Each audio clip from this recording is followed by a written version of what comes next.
Well, my views on that is pretty much the same as the views of our partners, including the United States.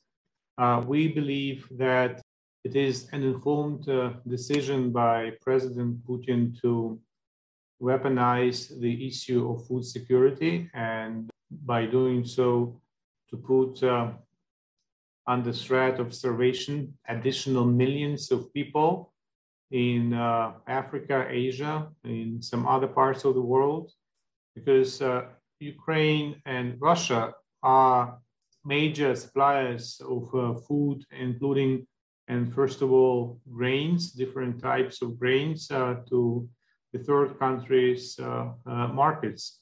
There are countries around the world who are dependent on food supply from Ukraine up to 70%. There are, however, we have to admit, countries that are dependent on the Russian supply of grain and food. It would be not true to say that Russia is not a major supplier of grain.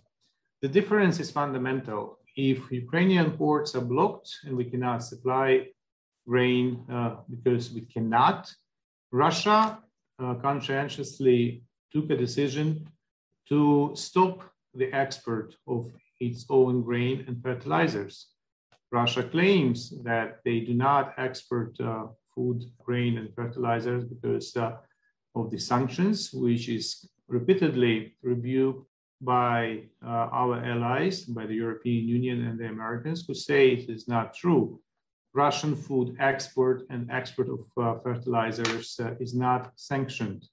Basically, if you remember what happened in the Security Council when the President of European Commission, Charles Michel, took the floor and he told, looking in the face of the Russian envoy in Nebenzia, that he was lying, that the food was sanctioned, Nebenzia stormed out of the meeting. The food security issue was escalated by the war. It is very important to remember that even long before the full-scale invasion, the situation in the markets of food was very difficult. It was aggravated by a number of factors, but the war of Russia on Ukraine literally broke the camel's back. And if immediate actions are not taken as soon as 2 months from now or even less, we will see a very dire situation in many parts of the world. Ambassador, in April,